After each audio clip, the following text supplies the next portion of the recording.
Beshem Hashem Naaseh V'Nitziach.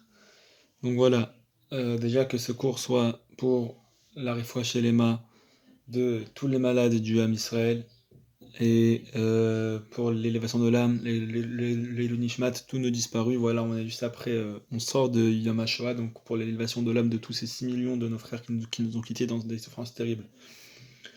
Voilà, donc vous avez choisi un cours sur la Tefila. Comme d'habitude, j'ai séparé mon cours en 3 parties. Première partie, la source, d'où ça nous vient cette histoire-là de la Tefila, et la définition qu'est-ce que la Tefila.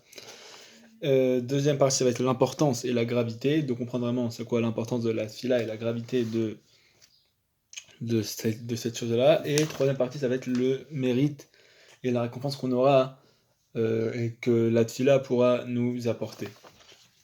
Donc voilà. Donc déjà, c'est quoi la Tefila? Je vais essayer déjà d'expliquer dans mes mots. Déjà, c'est quelque chose, il faut savoir qu'on dit souvent que c'est Mideoraita, que c'est de la Torah. Plus tard, ensuite on verra pourquoi. Et que ça remplace le service qu'on faisait au temple. Ça remplace les korbanot qu'on faisait au temple, les sacrifices qu'on faisait au temple. La Tefila, ça vient pour remplacer ça. Et donc, elle a été constituée un petit peu pour qu'on se situe. La Tefila, comme on la connaît, a été constituée à l'époque du second temple, du deuxième temple, donc il y a environ un peu moins de 2500 ans, entre 2500 et 2000 ans. Et les premiers Sidurim tels qu'on les connaît, vraiment des livres tels qu'on les connaît avec plusieurs parties dans la Tefila, tout ça, ça a été constitué à l'époque des Géonim, c'est-à-dire entre l'an 500 et l'an 1000 de notre ère. Donc voilà. Maintenant, on va essayer de voir vraiment d'où ça vient d'après la Torah et comment on en est arrivé à la Tefila qu'on connaît aujourd'hui. Déjà dans le livre de Devarim, Perek Yud Aleph, chapitre 11, il y a écrit, donc c'est le premier passage du deuxième paragraphe du schéma qu'on a l'habitude de lire 2 fois par jour. Il y a écrit Veim Shamot Shmuel Mitvota Yeshar Entre Mitzaveh Etrem Ayom Le'ava Et Adonai Elohim U'Avdo Bechol Le'Vavchem U'Vechol Nafshechem. Et ce sera si vous écouterez mes commandements que je vous ordonne aujourd'hui pour aimer l'Éternel votre Dieu et le servir de tout votre cœur et de toute votre âme. Et donc le servir de tout votre cœur, les sages ont dit quel est le service du cœur, comme on va le voir, c'est la Tefila. Donc on en parle énormément dans la Mishnah de Brachot, Perek Dalet, dans le 4e chapitre des Mishnayot du traité Brachot. On en parle énormément de la Tefila et de qu'est-ce que c'est et des lois de la Tefila, de ça, c'est vraiment quelque chose un sujet où on s'élargit. Et maintenant, moi je vais prendre vraiment le Rambam, c'est dans son livre Mishneh Torah, qu'il a écrit Mishneh Torah dans le Sefer Ahava Ilchot Tefila. Là-bas, il a écrit, donc il va parler de c'est quoi la Tefila et comment on en est arrivé à ce qu'on connaît aujourd'hui. Donc, je vais lire la première halakha dans le texte, parce que c'est la plus importante, et ensuite je vais vous faire le résumé des autres. Donc, mitzvah c'est l'itpalel bechol yom. Il y a un commandement positif de prier tous les jours. Chez Nehemar, comme il est dit, va abattem et Hashem Elokechem, vous servirez l'Éternel votre Dieu. C'est un passage du livre de Shemot. Mi piach moi lamdou chez Avodazo. Et de là, ils ont appris que ce travail-là, itfila, c'est la tfila. Chez Nehemar, comme il est dit, ou le ovdo bechol levaprem. Et là, ça, c'est le passage qu'on vient de lire dans Devarim. Vous le servirez de tout votre cœur. Amour hamim, donc les sages ont dit, et zo i avoda chez Balev, quel est le travail du cœur? Zot fila, c'est la tfila. Ven minyan atfilot min la Torah, et le nombre de tfilot n'est pas de la Torah. Ven meshane atfilot azot min la Torah. Ven meshane atfiladot min la Torah, et le noussar, donc ce qu'on dit dans la prière, c'est pas de la Torah. Ve'en letfila zaman kavua min la Torah, et il n'y a pas à la prière un moment fixe de la Torah, ou le fichach nashim ba'avadim, et c'est pour ça que les femmes et les serviteurs, chayavin bitfila, sont astreints à la tfila. Les filles chez mitzvat aseh shelo azman kama, parce que tu as un commandement positif qui ne dépend pas du temps. Ça, c'est sur cette dernière phrase, c'est un commandement positif qui ne dépend pas du temps. Il y a une marloquette, et c'est pour ça que les femmes n'ont pas l'obligation de faire la tfila, contrairement à ce qu'on vient de lire. Donc on voit que, pour résumer cette première halakha, il te dit que le fait de prier, oui, c'est une mitzvah de la Torah, et d'où on apprend ça? On apprend parce qu'il y a écrit et vous me servirez de tout votre cœur, et les Khamim ont dit quel est le service du cœur? C'est la tfila. Donc, de là on voit qu'il y a une mitzvah, il y a un commandement positif de la Torah de prier. Maintenant, c'est juste le fait de prier. Maintenant, la Torah ne te la Torah, la Torah écrite ne te spécifie pas combien de fois tu dois prier par jour et qu'est-ce que tu dois dire dans ta prière. Il y a juste une mitzvah de prier. Donc comment on en est arrivé à ce qu'on connaît aujourd'hui? Alors, par plusieurs choses que le, que le Rambam cite et que je vais vous résumer. Donc il faut savoir que déjà la tfila, donc le Rambam te dit que il y a une mitzvah de prier chaque jour et comment est prier. Il faut que la prière soit divisée en trois choses. D'abord la louange, ensuite les demandes et ensuite les remerciements. Et c'est pour ça qu'on voit, entre autres, que dans notre tfila, dans la Mitzvah qu'on fait aujourd'hui, les trois premières bénédictions sont des bénédictions uniquement de louange à Dieu, les trois dernières sont des bénédictions de remerciement à Dieu, et toutes celles du milieu sont des demandes. Donc on voit qu'il y a vraiment cet ordre-là. Et ensuite, le Rambam te dit que du temps de Moshe Rabbeinu jusqu'au temps de Ezra, Ezra c'était le chef de la grande assemblée qui a ramené le peuple juif en terre d'Israël suite à l'exil de Babylone, donc il a vécu au début de l'ère du deuxième temple. Donc de Moshe Rabbeinu jusqu'à Ezra, chacun pouvait prier autant qu'il voulait dans la journée. Comme on l'a vu, il n'y avait pas de temps de prière, il n'y avait pas trois prières, c'était chacun prier autant qu'il voulait dans la journée, il fallait juste prier chaque jour, c'est tout. Maintenant, à cause des exils, l'exil de Babylone, de Perse et ensuite les Grecs qui sont arrivés, le Rambam te dit que les gens ils ont perdu la langue dans laquelle on priait, dans laquelle ils priaient à l'époque. Et que du coup, voilà, maintenant ils n'avaient plus les mots pour formuler leurs demandes, pour formuler une prière correcte à Dieu, comme avant, les gens d'avant étaient aptes à la formuler sans avoir de sidour ou de prière bien organisée. Et c'est pour ça que Ezra, qui était le grand de l'époque, qui était le grand de cette génération-là au début du deuxième temple, il a institué la Hamida. C'est lui qui a institué la Hamida comme on la connaît aujourd'hui. Il l'a institué vraiment dans la forme qu'on connaît aujourd'hui, avec les trois premières bénédictions, comme j'ai dit, qui sont de louange, les trois dernières qui sont de remerciement à Dieu, et celles du milieu qui sont des demandes. Et, euh, et il l'a institué, et donc ensuite, plus tard, les sages ont institué de dire cette Hamida-là deux fois par jour, parce qu'ils ont dit que ça remplaçait les sacrifices. Comme on faisait deux sacrifices par jour au temple, on faisait un le matin et un ce qu'on appelle Ben Arbaïm, c'est-à-dire entre les soirs, on pourrait traduire, c'est-à-dire que c'était vraiment à peu près au moment du coucher du soleil, juste avant le coucher du soleil qu'on faisait ce deuxième sacrifice-là. Donc en rapport avec ça, les sages de l'époque ont institué la prière de Shacharit le matin et de Mincha pour l'après-midi, pour ce deuxième sacrifice-là qui était juste avant le coucher du soleil. Ils ont aussi institué de rajouter une prière les jours où on faisait un sacrifice supplémentaire, par exemple Shabbat, Chol HaMoed, pendant les Yom Tov, tout ça, à Rosh Chodesh, où on faisait un sacrifice supplémentaire. Ils ont institué une prière supplémentaire qu'on appelle Moussaf. Donc voilà, il y avait Shacharit, Mincha et Moussaf. Et puis, avec le temps, les sages ont institué une autre prière qui s'appelle Arvit. C'est la prière qu'on a l'habitude de faire le soir de nos jours, puisque à l'époque du temple, les restes des sacrifices continuaient à brûler toute la nuit sur l'autel. Donc les restes, on ne faisait pas de sacrifice à la nuit, mais les restes des sacrifices de la journée continuaient à brûler sur l'autel toute la nuit. Donc, en rapport à ça, ils ont institué une prière qui, de base, n'était pas obligatoire, qui s'appelle Arvit, mais le peuple juif l'a pris sur elle en tant que chova, en tant que vraiment comme obligation, comme les deux autres prières, donc de prendre sur elle cette fila-là de Arvit. Et un peu plus tard, les sages ont institué que pendant les jours de jeûne qui étaient décrétés à cause d'un manque de pluie ou autre, pendant les jours de jeûne vraiment, on se mortifie, entre guillemets, alors ils ont institué une autre prière qu'on appelle la Ne'ila, ce qui veut dire le verrouillage, entre guillemets, de le dire au moment vraiment où c'est la fin du jour de jeûne, et c'est au moment où Dieu va verrouiller les portes du ciel. Et donc c'est comme ça qu'on en est arrivé à ce qu'on connaît aujourd'hui, c'est-à-dire que tous les jours normaux on fait trois prières, Shachrit, Mincha, Arvit. Les jours de fête, de Rosh Chodesh, de Shabbat, on rajoute une prière, une quatrième prière qui est Moussaf. Et le jour de Kippour, uniquement, on a une cinquième prière qui s'appelle la Ne'ila. Et donc voilà, c'est un petit peu comme ça qu'on est arrivé à ce qu'on connaît aujourd'hui. Et donc voilà, à partir de ce que maintenant, ça c'est institué, on n'a pas le droit de faire moins de prières que ça, que ce qui est institué maintenant, mais on peut faire plus. C'est quoi faire plus? C'est le Rambam te dit que ça s'appelle Tfilat Nedava, une tfila volontaire, Mais il te dit qu'il faut changer un petit quelque chose. Il faut pas faire une fila comme les autres, il faut rajouter une petite demande dans les brachot des demandes, au moins pour que ce soit quelque chose de nouveau et pas qu'on refasse la même chose. Et il te dit que t'as pas le droit de faire de tefila donné d'avant en minyan et t'as pas le droit d'en faire le Shabbat et le Yom Tov. Maintenant, il faut savoir que de nos jours, les Khamim disent qu'on n'est plus trop apte à faire de tefila donné d'avant parce qu'il faut vraiment avoir une concentration énorme parce que c'est une tefila qui est totalement offerte à Dieu, elle est en plus. Et donc, si t'as pas la concentration adéquate, tu peux en venir à faire des brachot, les batalas, des bénédictions, c'est-à-dire prononcer le nom de Dieu en vain. Donc les Khamim de l'époque disent qu'on n'est plus trop apte à faire ça, donc donc s'abstenir de faire ça, ne pas faire des tfilotes en plus. En tout cas, des tfilotes arrangées comme le Shemona Israël.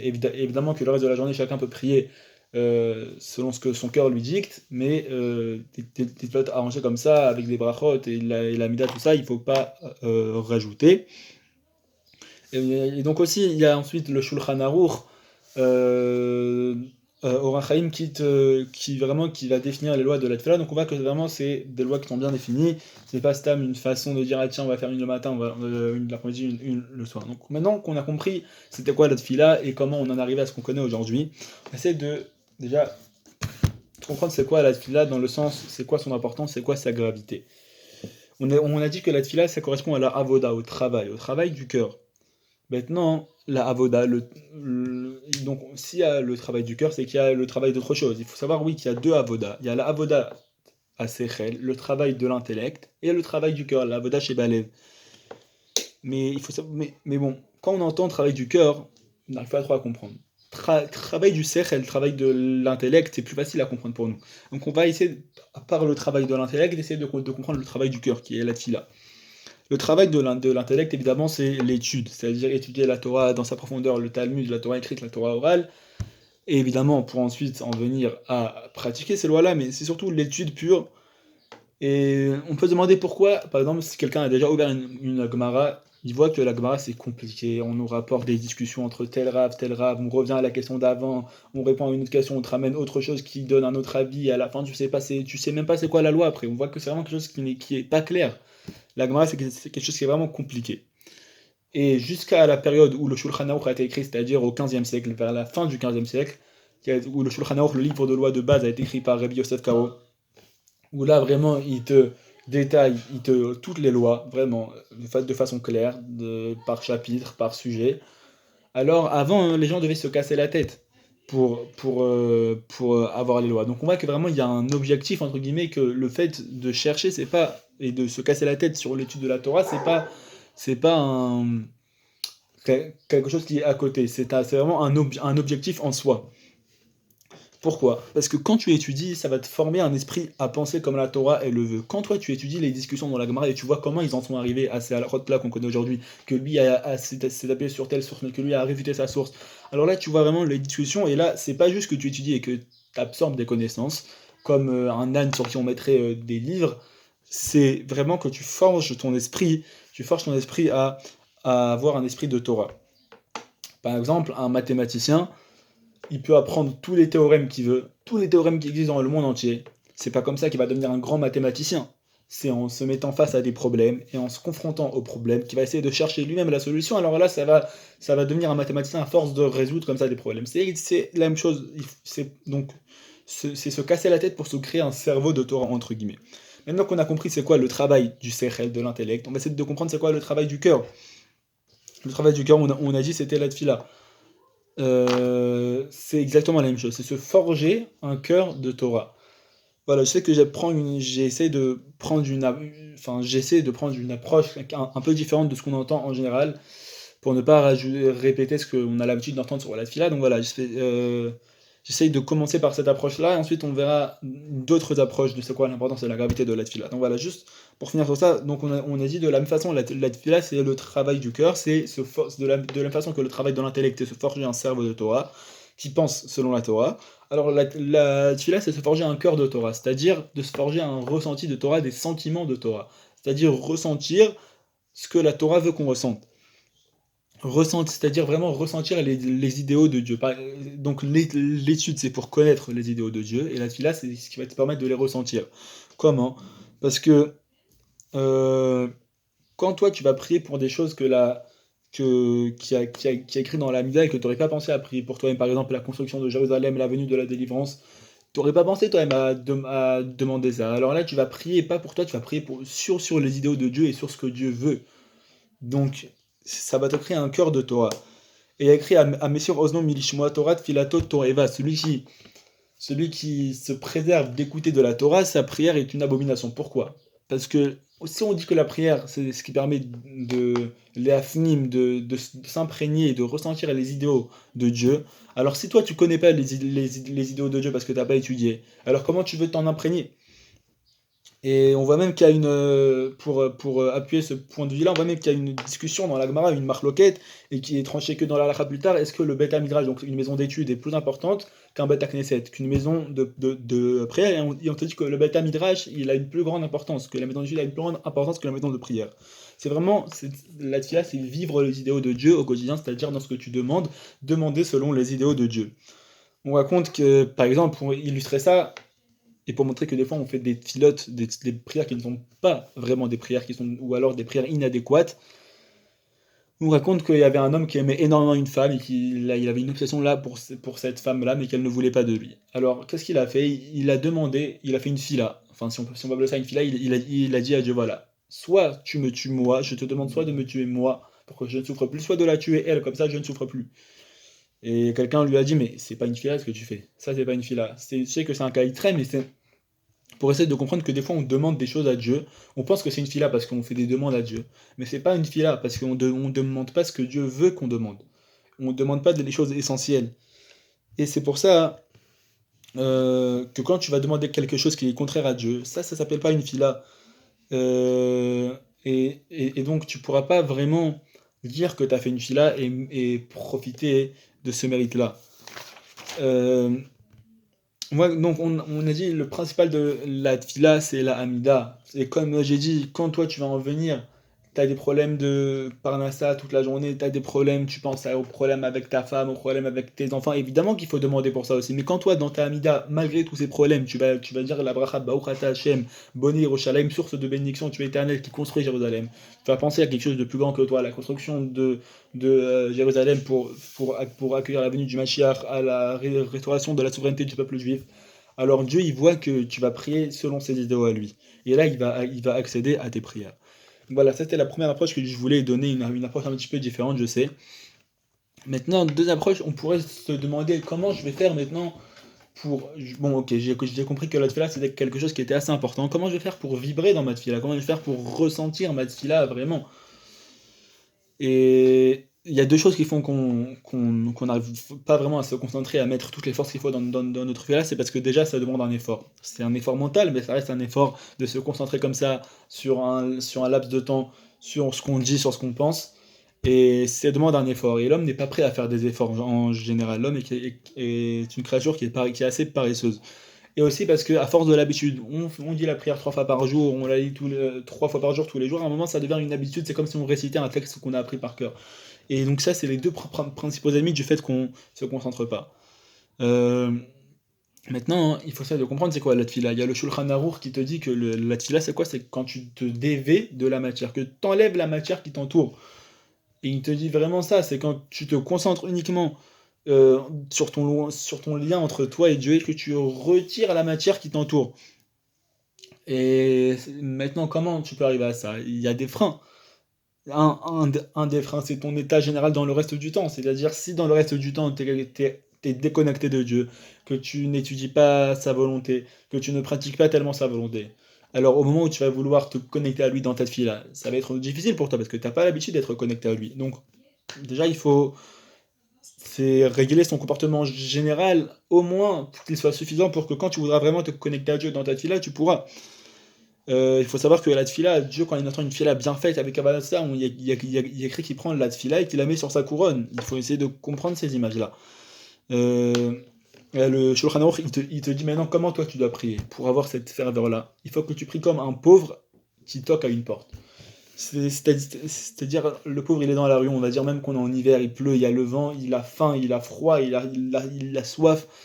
Il toque à une porte, il supplie le maître de la maison de lui donner un petit peu. Il faut que toi, tu pries de la même façon, que tu te mettes dans la peau de ce pauvre-là, que quand tu viens prier à Dieu, tu dis regarde, moi j'ai rien, que tu te considères vraiment comme si tu avais rien, je n'ai rien, et j'espère uniquement en toi pour tout recevoir. Et ça, c'est la meilleure chose pour pouvoir bien se concentrer dans la tefila. Si vraiment on vit cette situation et qu'on se ressent dans cette situation, alors on pourra vivre cette tefila-là vraiment et se concentrer, et ça donnera encore plus envie à Dieu, entre guillemets, de nous répondre à notre tefila. Et autre conseil, c'est qu'il faut se préparer avant. On a des histoires de grandes tzadikim qui se préparaient parfois des heures entières avant la tfila, ils allaient au mikvé, ils se posaient, ils réfléchissaient à ce qu'ils allaient faire avant chaque tfila, vraiment pour arriver à la tfila après. Aujourd'hui, on n'est plus à ce niveau de... Même tenir 5 minutes avant la tfila, on n'y arriverait pas, je pense, parce que notre esprit se détournerait vers toutes sortes de choses. Mais au moins, je sais pas, même une minute avant de commencer cette tfila, avant de commencer, tu prends une minute et tu réfléchis à ce que tu vas faire. Tu réfléchis à ce que tu vas demander, que tu vas te présenter devant le maître du monde, devant le roi des rois, pour lui demander, pour lui faire des demandes. Euh, un autre problème, c'est la déconcentration. Donc, et il y a écrit qu'une fila qui est faite sans kavana, sans concentration, sans pensée. Alors, une fila qui est faite sans penser, c'est considéré comme un corps sans âme. C'est comme si tu livrais à Dieu un cadavre. Regarde, voilà, j'ai dit des mots, mais je sais même pas ce que j'ai dit. C'est comme si tu présentais un corps sans âme, il y a écrit. Donc c'est quelque chose de très grave. Il y a le Khida qui te donne même un conseil qui pourrait nous paraître un petit peu, un petit peu grand, quoi. Il nous dit que un conseil avant chaque bracha de l'Amida, par exemple la bracha de Atachonen, tu retiens ton souffle. Pendant que tu retiens ton souffle, tu penses à ce que tu vas dire dans la bracha, par exemple la bracha de Atachonen, tu demandes l'intelligence à Dieu. Alors, avant de commencer, tu retiens ton souffle.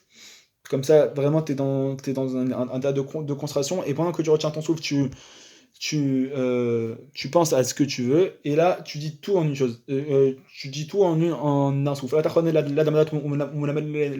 dis toute la bracha en un seul souffle. Comme ça, tu auras eu le temps de penser avant la bracha à ce que tu vas demander. Et tu diras la bracha d'un seul coup, de manière à ce que tu ne sois pas interrompu par d'autres pensées qui viendraient te déranger.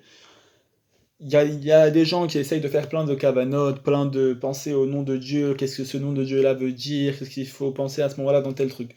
La première pensée à avoir, et on bosse à côté de ça, c'est de comprendre ce que tu dis. Que chaque mot que tu dis, tu comprennes ce que tu dis. C'est la première pensée à avoir. Une fois que tu comprends vraiment chaque mot que tu dis dans la fila, alors là, tu pourras peut-être penser à faire d'autres cavanotes, d'autres façons, d'autres grandes ségoulottes, des trucs de Kabbalah, de rajouter dans la fila.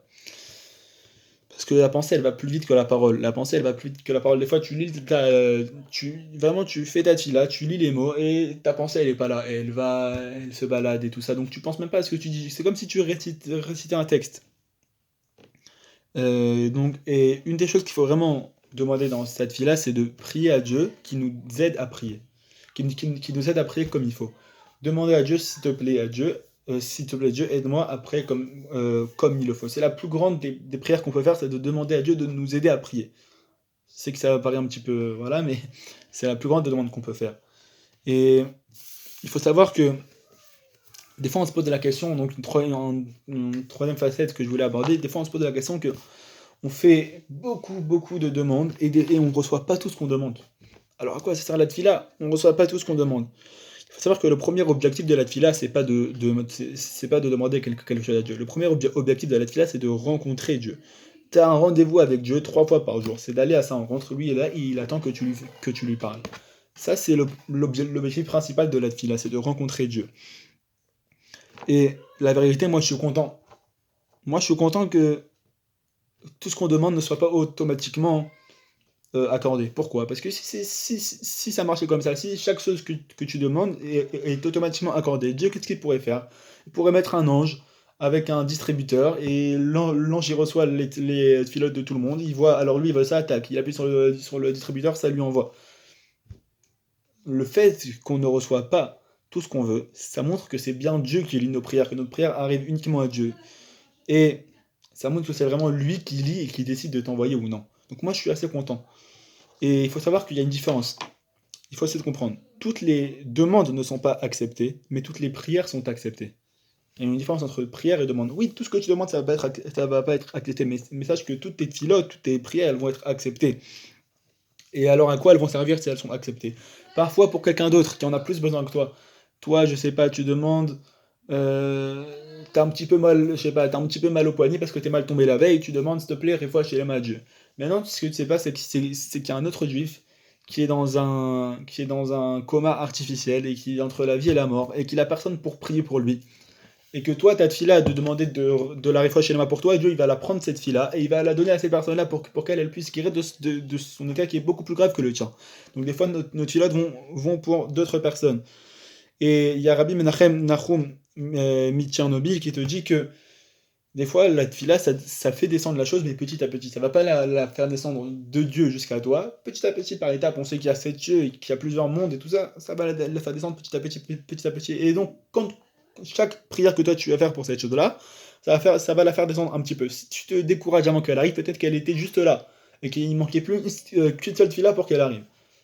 Donc, si tu te décourages, tu auras perdu tout l'effet de toutes les fautes que tu as fait. Donc voilà, des fois, ça descend petit à petit. Il faut surtout avoir en tête que Dieu, il nous aime. Dieu est notre Père, Dieu nous aime. Et donc, comme il nous aime déjà, il va nous envoyer que ce qui est bon pour nous. Comme un père et son fils. Des fois, le fils, un petit enfant, il pense savoir ce qui est bon pour lui. Il pense savoir que tout ce qu'il lui faut dans la vie, c'est un gros sachet de bonbons, jouer toute la journée, ne pas avoir à se doucher, ne pas avoir à se brosser les dents. Il pense que c'est ça qui est bon pour lui. Mais le père, qui a une vision plus large que lui, il sait ce qui est bon pour lui. Peut-être un ou deux bonbons par jour, ne pas abuser sur ça, qu'il faut qu'il aille à l'école pour s'instruire, pour qu'il ait un bon métier plus tard, il faut qu'il apprenne à se conduire en société. Le père, il sait ce qui est bon pour lui. Donc ça, c'est pareil pour nous avec Dieu. Nous, on pense savoir ce qui est bon pour nous. Ah, moi, je suis sûr que je veux ça, je veux ça, je veux ça. On pense savoir ce qui est bon pour nous, donc des fois, on fait des demandes à Dieu, mais lui, Dieu, il a une vision beaucoup plus large dans l'espace, dans le temps, dans la matière, il sait ce qui est bon pour toi. Et donc, comme il t'aime, il va t'envoyer ce qui est bon pour toi, et parce que toi, tu penses ce qui est bon pour toi. Donc, c'est une tova, c'est une bonté que Dieu nous fait.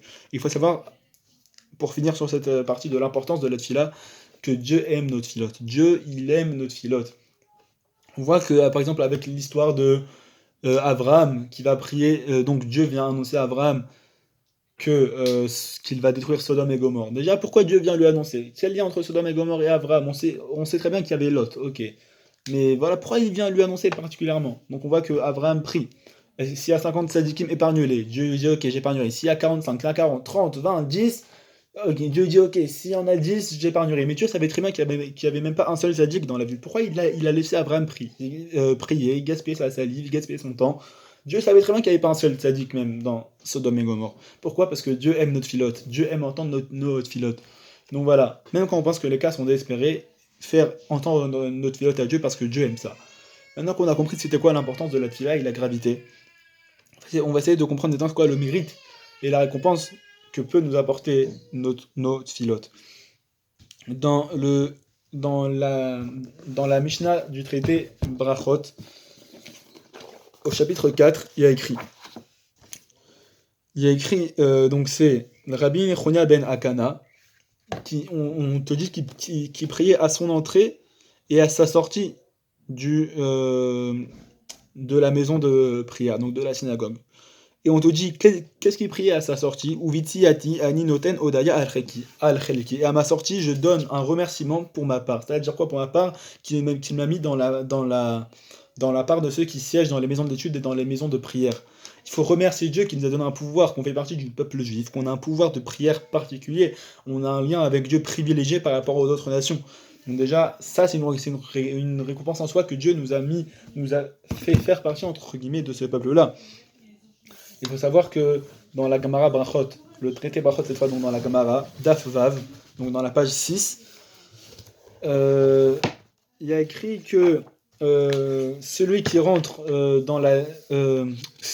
prier avec son ami et qui finit sa prière et qui ne l'attend pas pour sortir et qui sort tout seul, torfin l'autre filato, on lui broie cette fila. Et ve'im imtin lo masechao, et s'il a attendu quel est son salaire, Amar Rabasi Bar Chanina, ben Rabbi Chanina, il a dit, Zocheli librachot al-alou, il mérite ces bénédictions-là. Quelle bénédiction? Shanemar, il va citer un pasouk du prophète Isaïe. Lou ikshavta le mitzvotai, vayi kenar shelomecha, vegomer, vayi kechol zarcha, vegomer. Si tu avais écouté mes commandements, alors, vayi kenar shelomecha, ta paix aurait été comme un fleuve, et ta descendance aurait été comme le sable. Donc on voit que c'est des grandes filas. Déjà, il faut essayer de comprendre, c'est quoi celui qui sort avant l'autre et celui qui l'a attendu, alors il mérite ses bénédictions. Parce que celui qui sort avant l'autre, c'est le Rav Kook qui rapporte ça. Il te dit que celui qui sort avant l'autre, c'est quelqu'un qui n'a prié que pour lui, que pour lui-même. Et donc là, on lui broie cette fila. Celui qui prie que pour lui-même, on lui broie cette fila, on ne l'écoute même pas. Celui qui prie pour lui et pour les autres en même temps, pour tout le peuple d'Israël et pour son prochain, alors là, il aura le mérite d'avoir les bénédictions qu'on vient de citer. C'est-à-dire qu'il aura la paix comme d'un fleuve, aussi nombreuse que les eaux qu'il y aura dans un fleuve, alors la paix va inonder de cette façon-là sa vie. La paix dans tous les domaines. Et aussi, il aura une descendance aussi nombreuse que le sable. Et voilà, donc tous ces brachot-là. Donc déjà, voir que en priant pour les autres, en priant pour le klal, on peut atteindre déjà des brachot sans même que nous, on ait besoin de demander pour nous-mêmes. Le Rav Kook, toujours, dans Olad Reaya Inyanet Fila, il te dit, là-bas, je retrouve la page, voilà, je l'ai. Atfila ima meket banu et agasha aeliona akedosha. La tfila, la prière, elle approfondit en nous le sentiment supérieur de sainteté. Shei atamtsit shel sfigat or chai aolamim shebenishmatenu. Que c'est le concentré de l'absorption de lumière de vie éternelle qu'il y a dans notre âme. Veizorad banu orad kedoshim matzmichim peri yeshua. Et elle sème en nous des lumières saintes qui font croître, qui font pousser le fruit de la délivrance. En gros, ce qu'il dit le Rav Kook, c'est que c'est que quand tu pries, ça va t'éveiller le côté saint qui est en toi. Ça va éveiller les étincelles de sainteté qui est en toi. Et par cet éveil de sainteté-là, ça va amener la Yeshua, la délivrance. Que ce soit une Yeshua au niveau de tout le peuple juif, donc la délivrance finale, ou que ce soit une Yeshua, des délivrances au niveau personnel pour toi, dans tout ce que dans tous les domaines où tu es bloqué, que ce soit si tu cherches ton mazal, si tu attends une refoua, te dit que la tfila, ça va éveiller le côté spirituel en toi et que ça va t'amener des délivrances. Et il dit aussi un petit peu plus loin, il cite quelque chose qui est dit dans la Maseret de Brachot d'Af Lamed Bet, page 32. Il te dit, Ve'amar Rabbi Elazar Gedolat Tfila Yoter Min HaKorbanot. Rabbi Elazar dit, la prière est plus grande que les sacrifices. Jusqu'à maintenant, on pensait que la prière était en remplacement des sacrifices. Dans la Gemara, on te dit que la prière est plus grande que les sacrifices. Atfila shei avoda pnimit shebalev. La prière qui est le travail intérieur du cœur, comme on l'a vu, megaberet et atov shebekochot apnim atzmam. Renforce le bien qu'il y a dans les forces intérieures elles-mêmes. Des fois, on demande à Dieu, s'il te plaît, aide-moi à faire ta volonté. Des fois, on a envie de faire le bien, mais on n'arrive pas. On a notre mauvais penchant qui nous tire vers le mal. Alors, un des secrets, c'est la prière. C'est la prière à Dieu qui vient réveiller le bien qui est en toi, comme Rav Kook te le dit. Ça vient réveiller le bien qui est en toi. Donc, si on veut se rapprocher de Dieu et faire plus de bien, on veut revenir Betchouva, ça commence par la prière. De réveiller le bien qu'il y a en nous. Et autre chose encore que le Rav Kook aussi ramène, mais autre part, cette fois dans Orot HaKodesh. Dans Orot HaKodesh, là-bas il dit Atfila i idéal shel kol haolam. La tfila, c'est l'idéal de tous les mondes. Meromem ou Adam bitfila et kol hayetzur. L'homme dans sa prière élève toute la création. Me'achad ou imo et kol hayesh, uni avec lui toute l'existence, tout ce qui existe.